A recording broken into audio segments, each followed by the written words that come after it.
Well, welcome back. Thank you. Welcome back. I know that people are on the edge of the couch with that cheeseburger now saying, we want more. We want to hear more. And I guess more is what's coming up during the break. We do take a break here. You alluded to that. Mm-hmm. Do you want to talk about? Yeah, of course you want to talk about it. I would love to talk about what's next. So go ahead. Well, one thing is our children in Tanzania. We have 24. How old?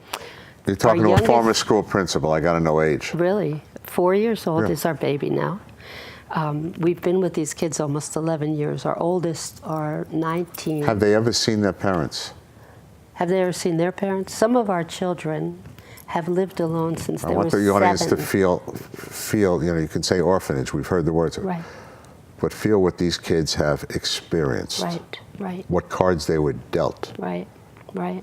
It's unbelievable, actually. And if I hadn't been there Right. to see with my eyes, Right. like a child, a boy, he walked into the orphanage. This was 2010.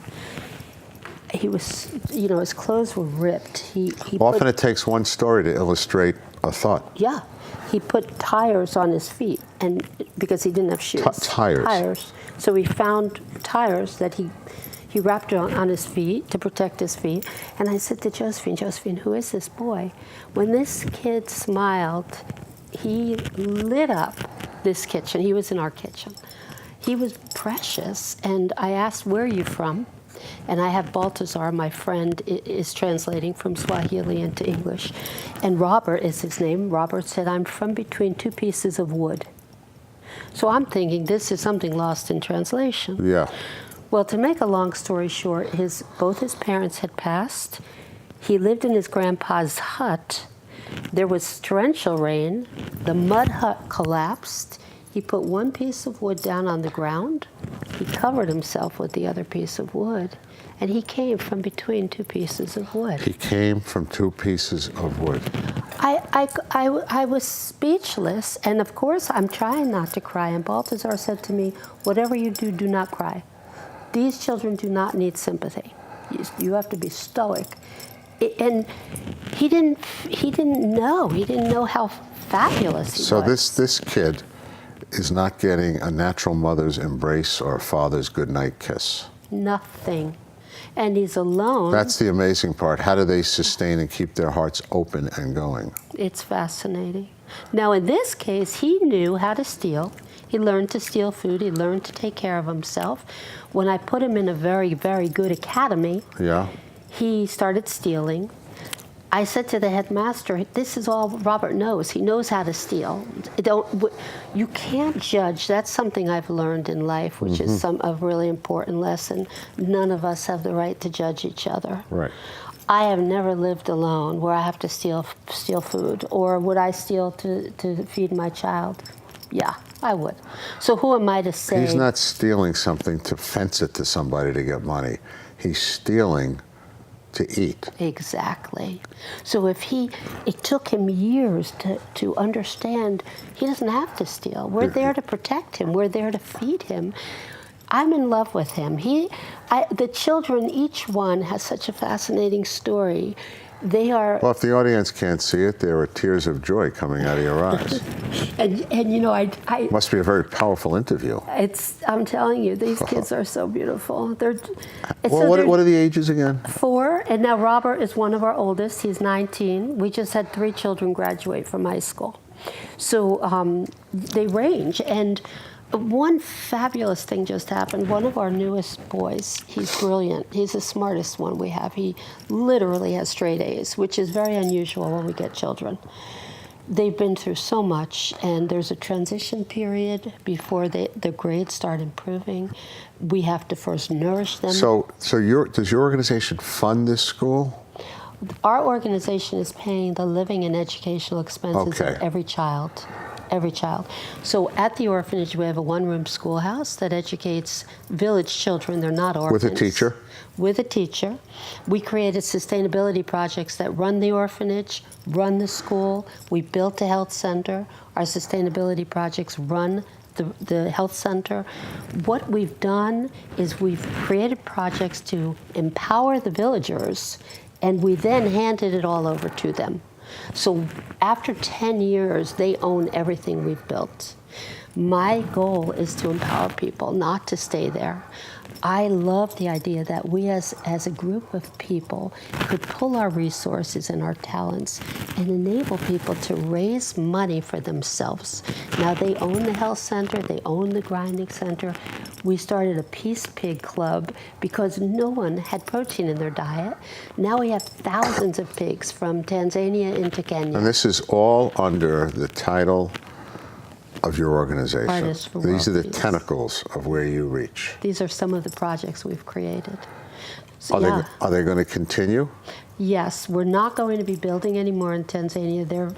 We're going to continue to support the children because they're very expensive. Right. For instance, to put one of our children in a very good academy in Moshi, the cost is $1,450 a year per child. Well, let me ask this, because people like to know end game and results. Mm-hmm.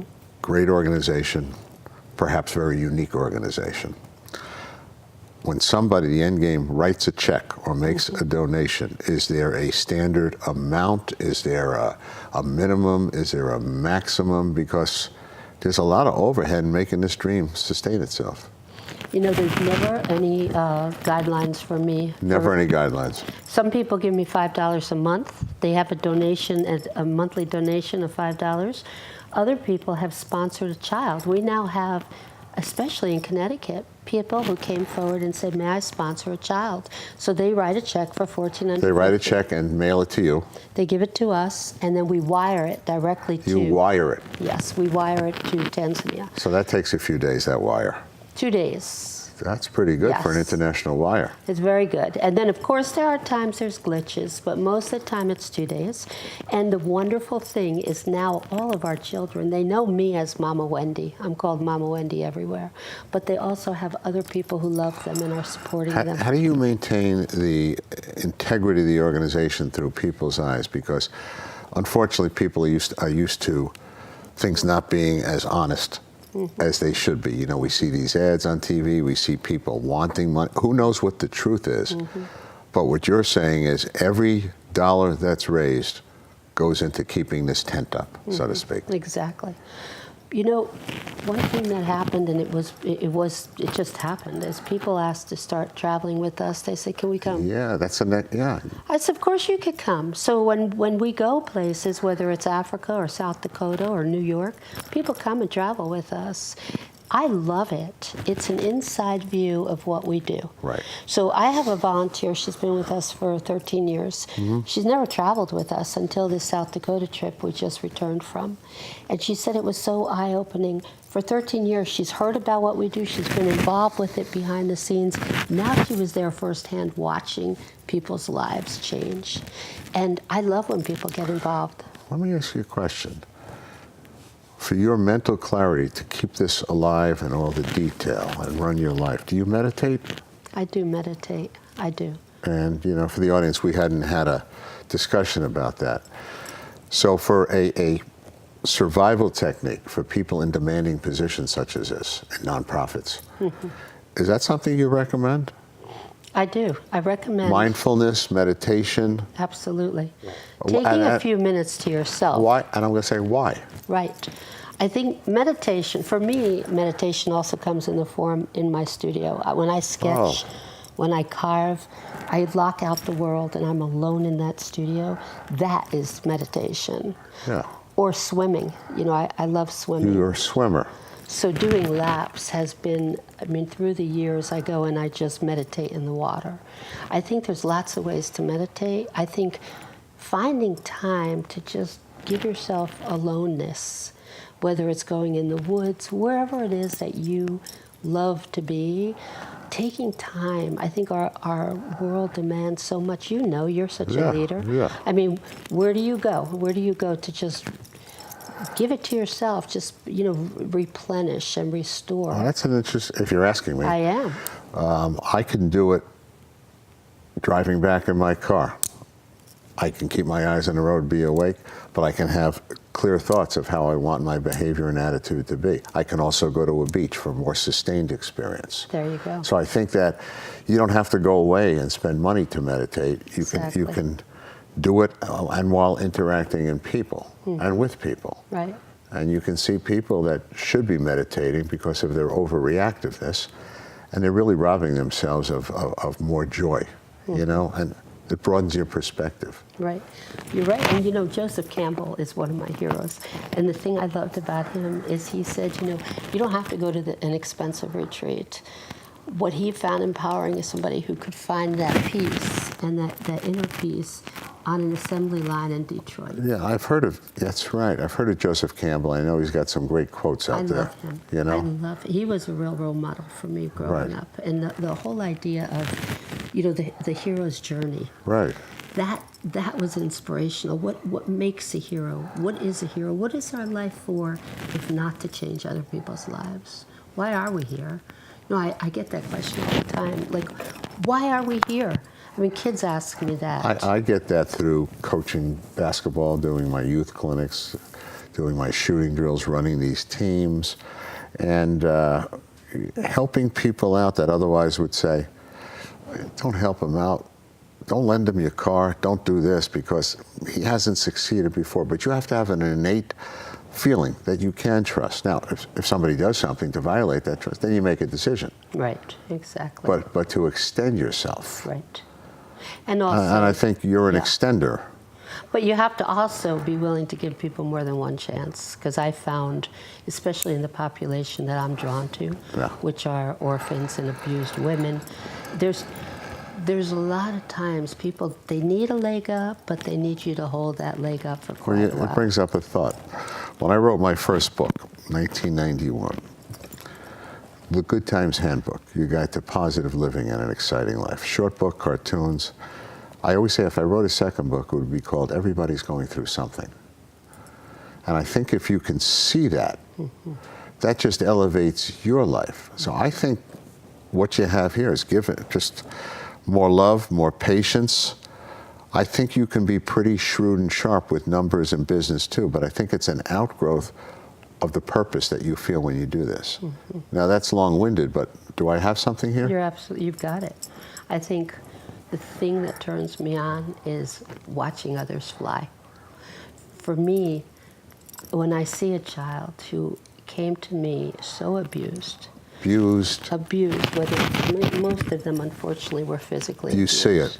Of course. I mean, sometimes we intervene. Let me tell you what's fascinating. In the school that I ran, a model school in the state, when a kid was physically abused, even if you uncovered to talk to the kid was loyal to the abuser. And that's another psychological dynamic that you got to deal with. So how do you help those kids? You know, Is it a that long amazing? process? It's the They go- beauty of innocence. They Well, a have lot of that. these kids that I had, they went home. Yes. Yeah. But yours is you see abuses which probably people might not even be able to handle in our audience that you see. Physically abusing another human being. We see the results. It takes years to have somebody trust, truly trust. You're right, they do, so many times people do defend the abuser. I'm not a therapist. Thank God I have a lot of therapist friends who work with us. Yeah. Because there's times that I reach out to therapists for help because I say, help me. I don't know exactly where to go with this child. You know, that's another thing I've learned running this fantastic organization. Yeah, share I that. reach out to brilliant people and they're there. Right. So for me, I'm so grateful to all the brilliant people in this world because they too are generous. Their form of giving is meeting with me on a regular basis. Well, what you're really saying is there's not just one, here's the answer to help that kid. There's a lot of different views until you come back with an answer. Maybe you have a Band-Aid on the situation for a little while. Right. But you're looking for that. And prior to that school, there was another school. I would get abused kids from all over the country.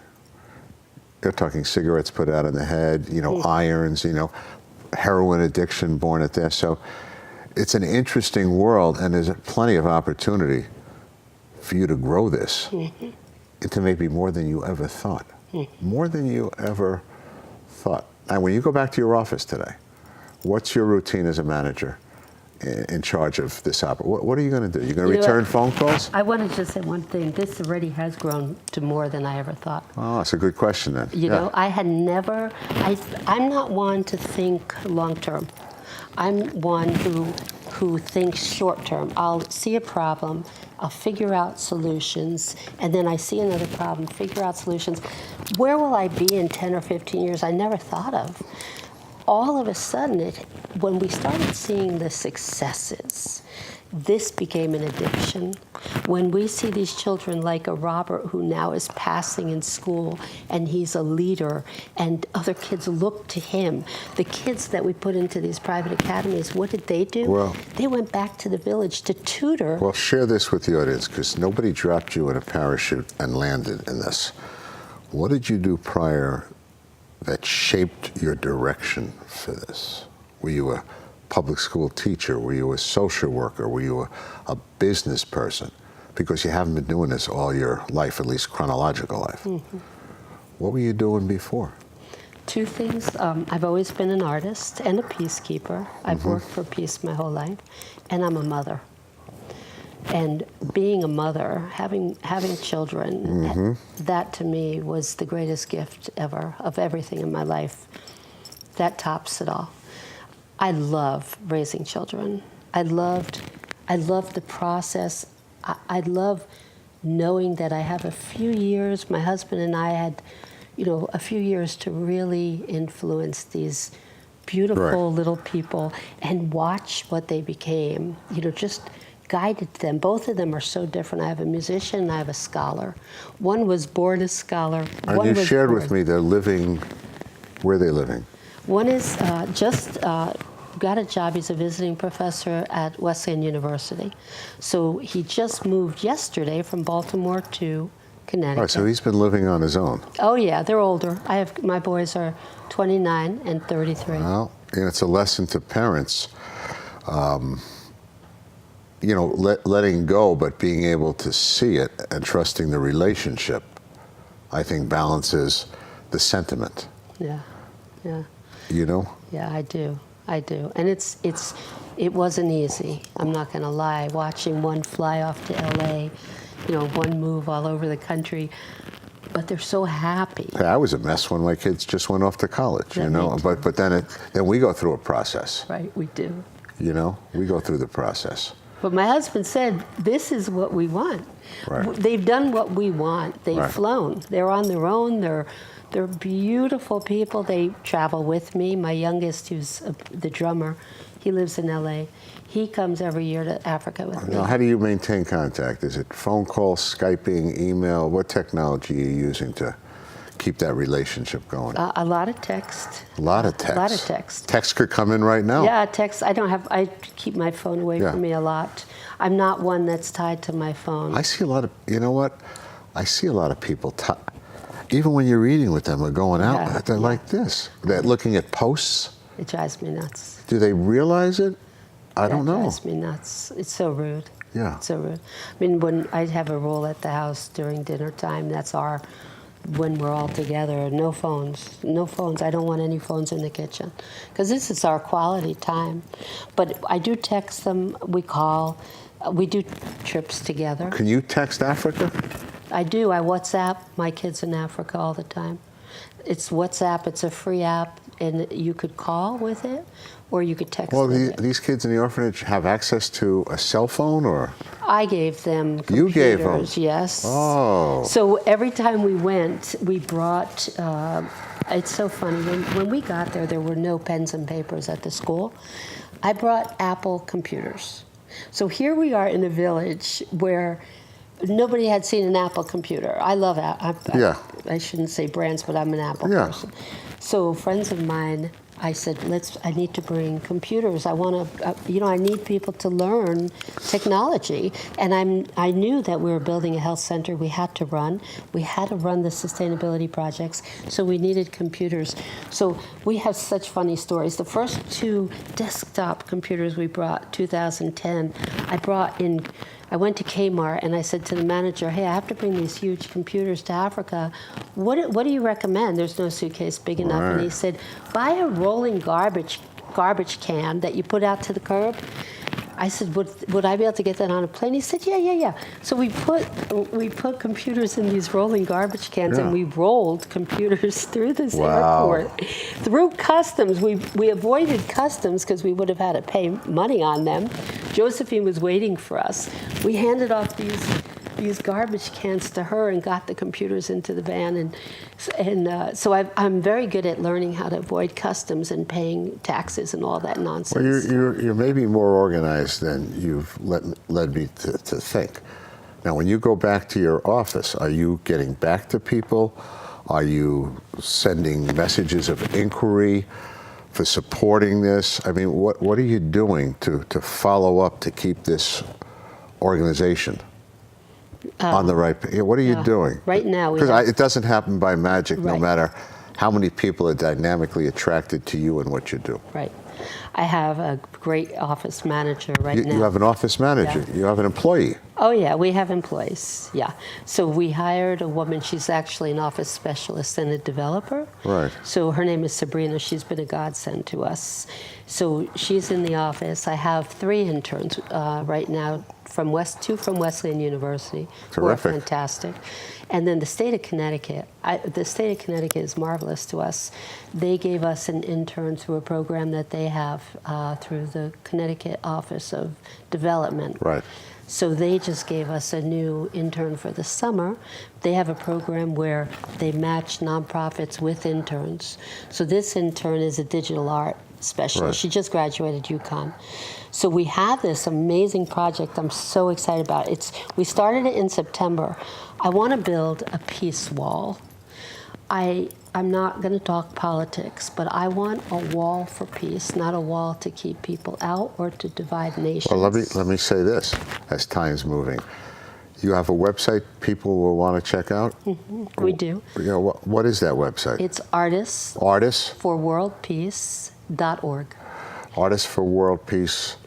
.org. And then we have a Facebook page, which we update constantly, and that's just called Artists for World Peace. Would you like to know my website? Yeah. It's www.drstevesobel.com. Okay. Because you had asked me in the interview, what do you do? I do many things, but those are my topics. That's how the TV station got a hold of me, to be able to do that. So the website, the Facebook, there's about 4.5 minutes to go on this interview. So why don't you take a nice deep breath, and if you were to send 3 messages to the audience in a little capsule about what you want them to take away today, including maybe supporting the organization, but what imprint do you want them to leave besides them getting off the couch saying that was good and tomorrow not remembering? Well, if you're an artist, we have a community of artists that are fantastic. Okay. And that's any kind of art, whether it's visual art, performing art, any kind of So art. they can contact you for that? Yes, we Okay. have a concert series every month my husband runs for 8 years. Glad I asked. It's one concert, one child. Right. We have it in our living room. Right. Where we could fit 50 people. So we have musicians from all over come and perform. Again, they're volunteers. We have these beautiful concerts monthly. Each concert was paying for the living and educational expense of one of our children. So if you're an artist, please reach out to us, because we travel with artists. This peace wall that I'm working on, this is how this television... Point number 2. Point number 2, the peace wall. This is a project where we built a wall at 17 feet by 6 feet, and we invited artists to create a 6-inch by 6-inch canvas for us. Each canvas we're selling for a $50 donation. So they can inquire about this. Yes, the peace wall. What's the 3rd point in this little capsule? The 3rd is, if you're interested in working with us in any capacity, reach out to us. Because people who don't even know, I mean, if you're good with accounting, if you're good with advertising, if you're good, we really rely on people coming together and bringing their skills to us. I've always said, and you hit me in the heart with this, that maybe one of the toughest conditions for human beings, maybe as they get older in relationships, people die, people split, is loneliness. So when you ask people to come in, this is kind of a therapeutic. You can turn people's lives around by them helping you. Absolutely. And again, you get what you want by helping others get what they want. And are you available to speak to personally? I mean, can people get you? I want to speak to her. I want to speak to Wendy. Yeah. Well, they could email me. It's Wendy at artistsforworldpeace.org. Wendy at artistsforworldpeace.org. That's my email. Will I get back to them if I'm not traveling? Sometimes in Africa I have very poor internet service. South Dakota, I wasn't on the computer for 2 weeks. It was too frustrating. So I don't always get back right away, but I try. And I'm gonna go out on a limb. I'm gonna let them be able to call me if they want to get in touch with you. My number is 413-530, special number, 530-5173. Maybe I can be a conduit. I would love it. So, you know, I want to be able to have a little connection to that. I would love And maybe see a studio Perfect. one day. Beautiful. And this has been a great experience for the audience, for me. And why is it a great experience? Because you enjoy what you're doing despite what it takes to do it. And it's so rewarding. But you're a professional, aren't you? Yeah. So we'll end with this quote. Professionals are people who can do their job when they don't feel like it. Amateurs are people who can't do their job when they do feel like it. And you know what? You're a professional that is breeding by love of your past experiences and what you do here. So this has been a distinct pleasure. Thank you. And thank you for that beautiful offer. I appreciate it. Absolutely. I really appreciate it. And you know, you never know what happens, and there's always options, and you wake up and you start to dance at the party the next day when you didn't feel like dancing. So I think we danced today. Thank you. Wonderful. It was nice meeting you. You too. Great. You too. Have a good day. Thank you. Thank you for being on our show and setting up that nonprofit organization and the wall and everything else. And I'm sure that it's going to pay residuals for the people, you, and most importantly, the helping hands that you end up touching. Yeah. Good. Thank you very much. All right. This time flew. That's it.